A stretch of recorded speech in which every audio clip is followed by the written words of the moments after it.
Bobby, morning po. Morning. Ay, Noble, si Sir Tonyo, nakita mo ba?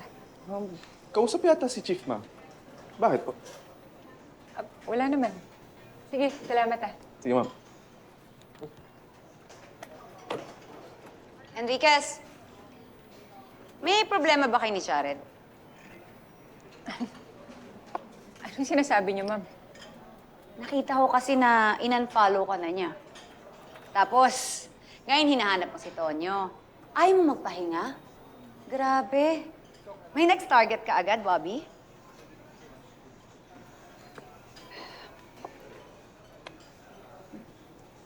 Lieutenant Samson, ilang taon na nga ba tayo magkakilala? More than 5 years na, no? Parang ganun. Bakit?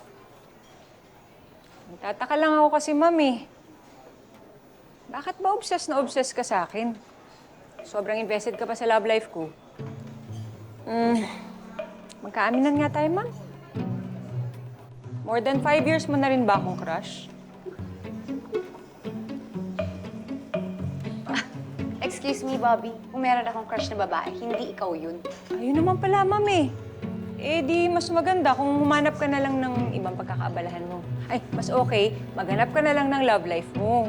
Sigurado naman maraming makakagusto sa'yo dito. Ay, meron na nga pala. Si Lieutenant Mendoza. Kaya lang, healer eh. Sindikato. Hirap. Bakit ganun? Masyado kang lapitin ng mga masasamang elemento, ma'am. Sa bagay, masamang elemento ka rin.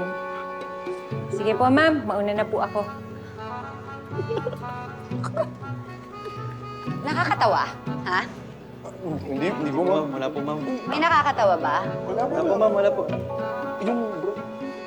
Ay, yan. Ayun, ayun. Hindi naman